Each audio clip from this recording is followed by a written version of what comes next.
Dynamite, April the 30th, 2025. Let's get right into it. All-Star 8-man tag team match. Kenny by God Omega, Speedball Mike Bailey, Kevin Knight, and Cousin Butch Mark Briscoe versus Ricochet, Kazuchika Okada, and the Young Bucks.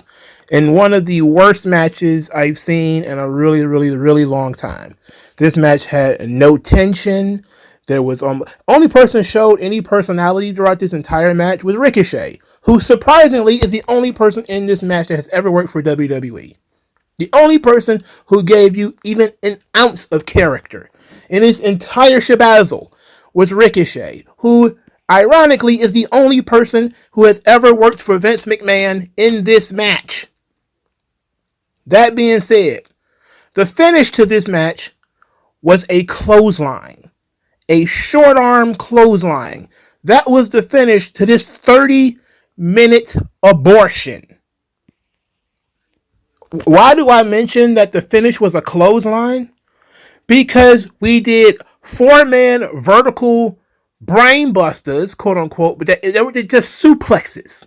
Right? That's all they were with vertical suplexes, but they're screaming brain buster. Like they're not doing brain buster, not even a brain buster. They did these choreographed 450s and moonsaults. They did a double tombstone spot where the heels tombstone the baby faces on top of each other.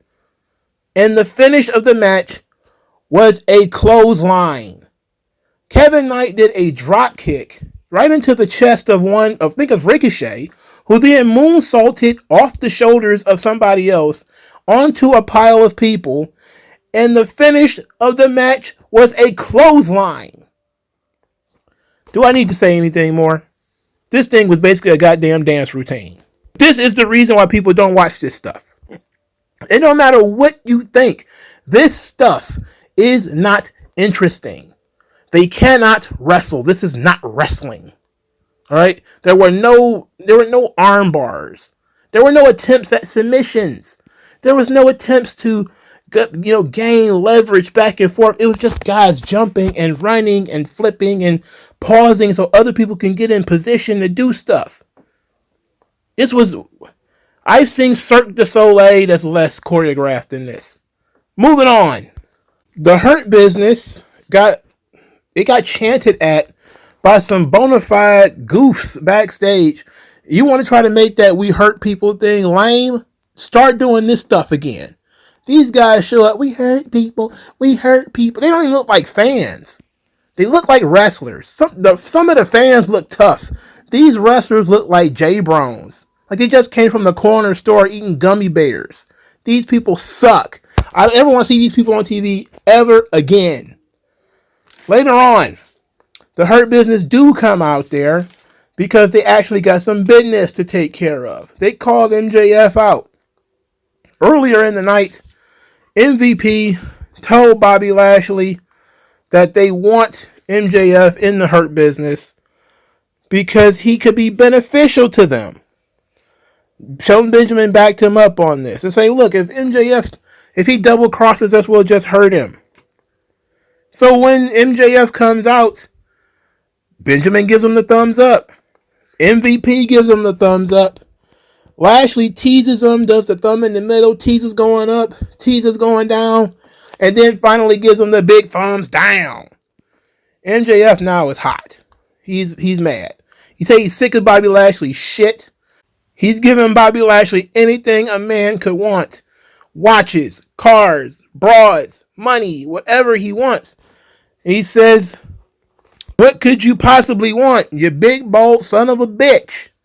Lashley then snatched MJF up, hemmed him up in the corner, and said, we hurt people. You want to impress me? Go hurt somebody. MJF is mousy in the corner. This was really good. Okay, Bob, whatever you say, Bob. I got right on top of it. So Lashley finally let him go. And MVP and Shelton Benjamin, they put the tiger back in his cage. They get him up the ramp, and he gets mad again. He was go back there and finish the job. But MJF now has realized that he's started something he can't quite control here by talking trash to the Almighty. I think the reveal of what Bobby Lashley wants is for MJF to prove himself. It's kind of lame. Like, I get it. He wants to know that MJF can carry his own weight. That's pretty much what we're being told. We hurt people. You need to be able to hurt somebody too. I get that. But I was hoping, again, the last couple of weeks I've been talking about him offering Bobby Lashley a championship match if he won it. And that could be the deal that they make. And I would have preferred that to be the response, but Lashley saying, well, you got to go hurt somebody. Well, he could have told him that in week 1, for God's sake. But then again, the Hurt Business, I guess he expects you to figure it out. They expect you to figure that part out on yourself. All right, the second match featured the Ops, which was Shibata, who has all the charisma of an empty book, Samoa Joe, and our good friend Powerhouse Hobbs. I love Joe, love Hobbs. Still didn't care about this. They wrestled some jabronis. 2 of the jabronis I actually recognize. One is Rhett Titus, who used to work in Ring of Honor back in the day when it was down bad due to the pandemic. He was a regular on that show. I think he was a TV champion or a pure champion or something. Now he's looking old and sick. At least he's got a job. The other is Nick Camarado, who is still an absolute caveman. They had him wearing like yellow and brown, which are like shit colors. The shit piss colors. I feel very bad for him. A bunch of wasted potential. Camarado's been there for 5 years, dog. He's been in AEW for a long time. Long time. And he's still in the same position he was in when he first signed the contract. That's unreal. That is the very definition of a dead-end job, that you have not had any elevation, nor even an attempt at elevation in 5 years. Of course, the Ops win. The Death Riders attached did I say attached? They did that too. They attached themselves to the Ops after the match. They attacked them, and then when they started fighting back, they ran, which was typical heel stuff. Joe choked out Moxley on the ramp. Meanwhile, Claudio snatched up Shibata and bust his guts all over a chair, similar to what he did to Hook, or he did the neutralizer on an open chair. Joe let Mox go to try to save Shibata. It was too late, though. Then Joe got on the microphone, says that Moxley talks like a boss, but when it's time to throw hands, he acts like a bitch. He says that Moxley claims that this is what he wants, and he's been trying to give him what he wants, that good old one-on-one fade. But since Moxley wants to run away, he thinks that they should do this match in 2 weeks in a steel cage. And I was like, oh, okay. Hey, they sweetened the pot. Unfortunately, they didn't announce a damn thing for that show in Detroit, which I was still considering going to until I looked at this and said they're not promoting anything for that fucking show. Anyway, Samoa Joe versus Moxley. Hopefully that's fun. I really, really hope that match delivers. I'm not sure what to expect. I just hope it's good. If Samoa Joe can't make this thing work, then it's unsalvageable. Pull the fucking plug. Mercedes cuts a promo. She says she's on a global mission. Now she's a global champion. I didn't see any space crystals or anything like that. She talked about the Owen Hart cut being her legacy. And she says that Jamie Hayter looks like a Scooby-Doo character. She looks like Daphne from Scooby-Doo. Which actually she does. She does look like Daphne from Scooby-Doo. That is absolute facts. Timeless Tony Storm wrestled Miyu Yamashita. Now, I actually did like this. I liked the match, but also liked the idea of them showing a vignette for Miyu Yamashita. Which is all we've ever asked for. Is if you bring somebody on TV who's not a regular, show me the last time they was here, or show me something they've done. I don't know anything about the Tokyo Joshi Pro. I don't know nothing about that. I don't know what the champion princess Snow White belt. I don't know nothing about none of that. They didn't talk about it. Don't matter. All right. I just know she's a champion and she likes to kick people. Okay, cool. Also, Miyu Yamashita. I've seen her wrestle Natalia at Bloodsport. Don't get me wrong, y'all. I like Bloodsport. Natalya just happened to be on it. But she's been wrestling as a Natty Neidhart. And that match was actually quite better than I expected it to be, given this was Natty's first non-WWE match in forever. And it was against some Japanese girl I probably have seen before, just didn't remember. So the girl lost to Natty. I figured she was going to lose here, and of course she was going to lose here. She's wrestling the AEW Women's Champion. Toni Storm is a good performer. She's obviously working through her kinks in these storylines. Miyu Yamashita had her hands all over Toni Storm's booty. Just feeling on your booty, booty, booty. And then she kicked her in the butt. And all I could see is those thighs waving like, and I was like, It's like you're looking at you know how when you sometimes you're like really hungry and you're looking in the microwave and you watch the plate spin? That's how I was looking at Toni Storm's thighs when you kicked her in the ass.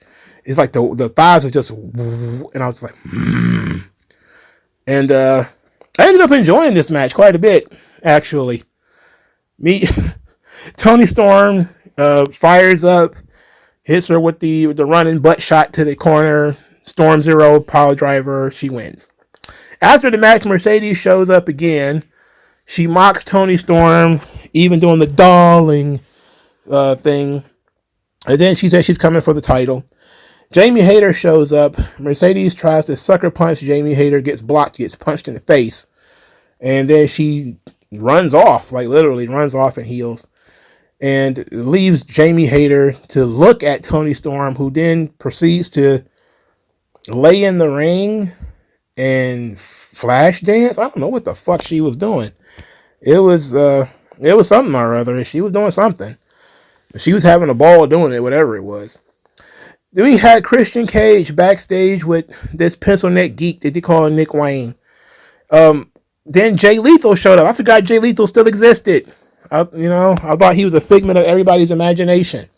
He showed up and challenged the pencil neck geek kid to a Ring of Honor television championship match, to which Nick Wayne was going to deny it, but then Christian Cage said he accepts.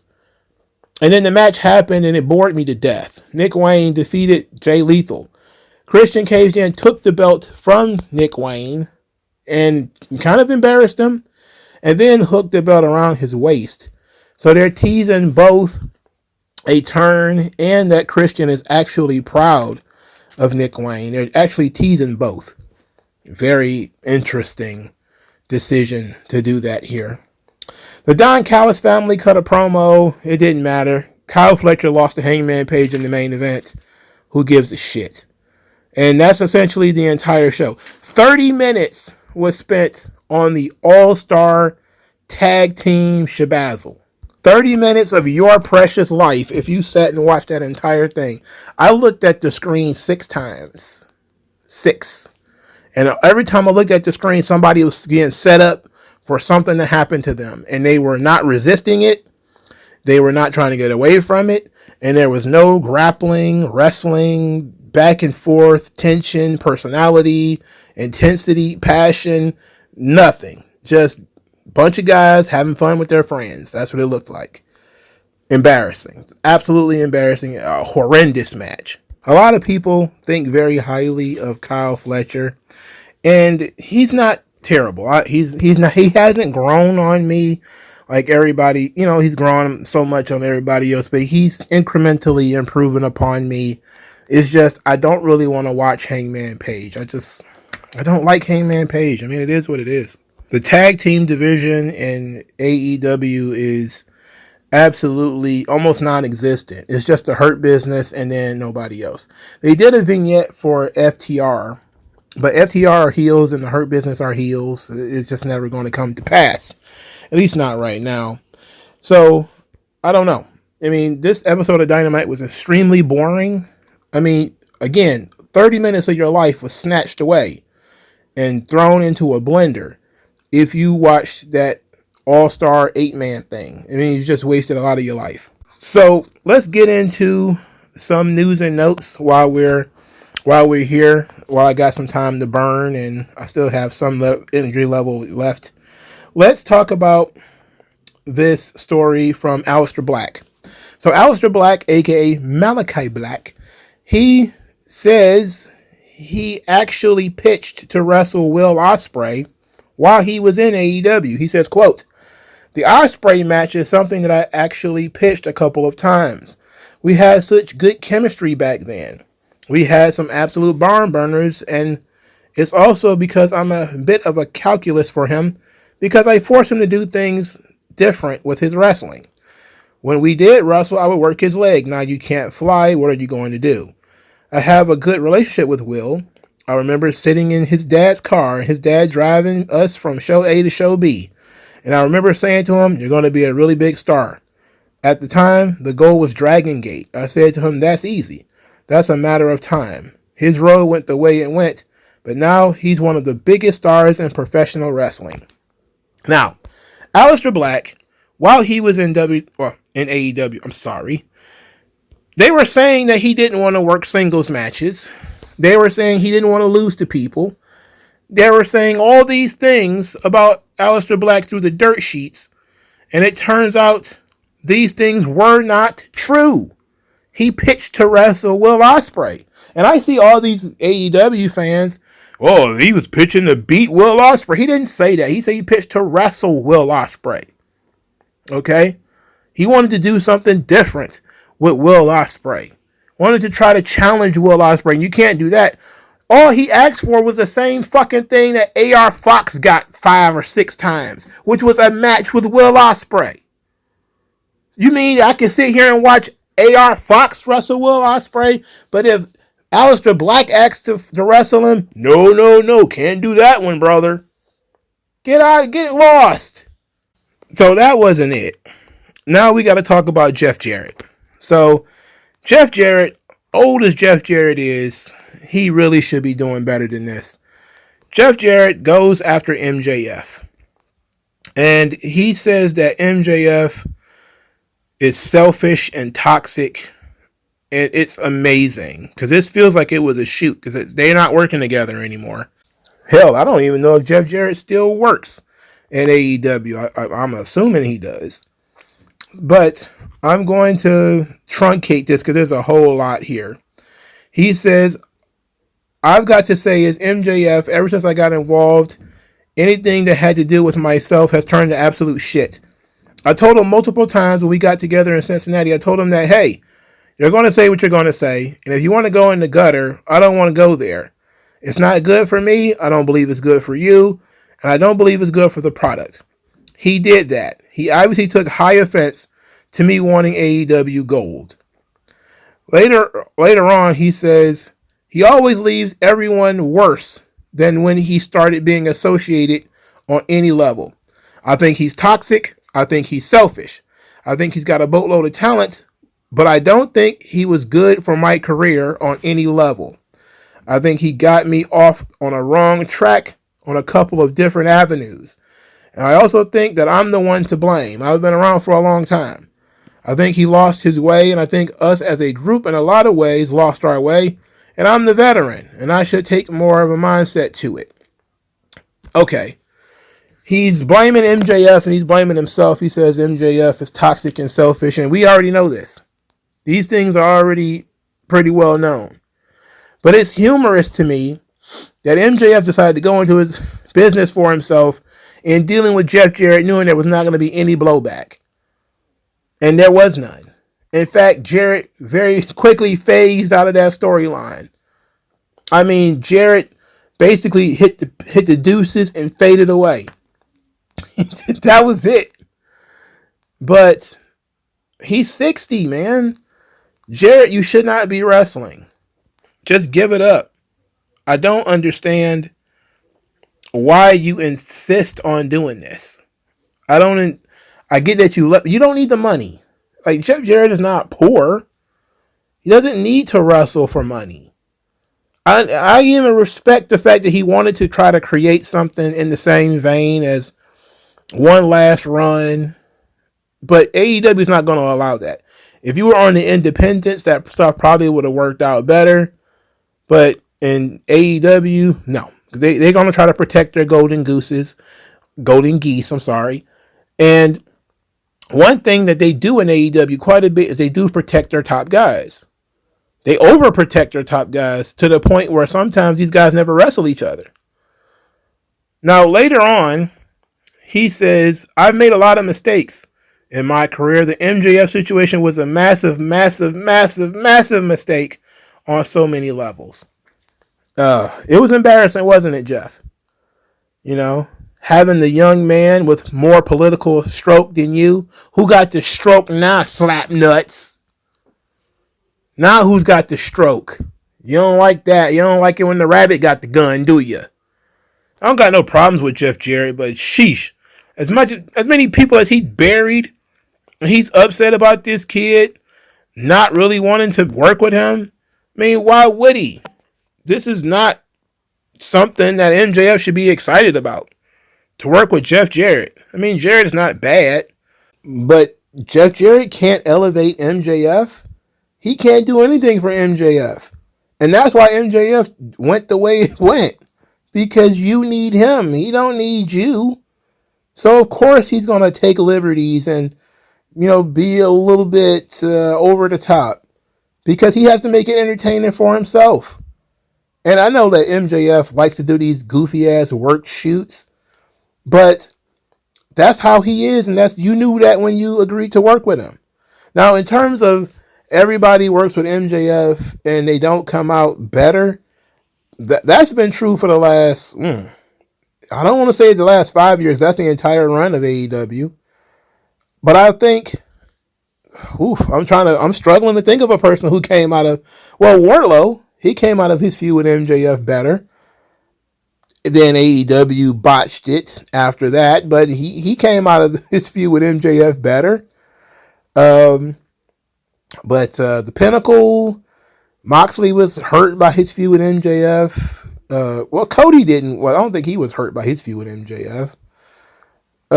Jericho, yeah. Adam Cole, Adam Cole took a plummet after MJF. So, Jarrett makes a pretty good point. That MJF is not really good for anybody's career, but then again, you kind of knew that when you started it, didn't you? You're just saying it now because it certainly didn't work for you. But I think we're all happier that Jeff Jarrett's push was aborted because, why watch Jeff Jarrett matches when you don't have to? Well, I guess they would have been better. It would have had more intensity and more fire, and it would have been more like pro wrestling than anything that happened on this show. This show was sucked. And I should have stopped watching it during the 8-man tag. Like, share, talk to you guys later. Peace out.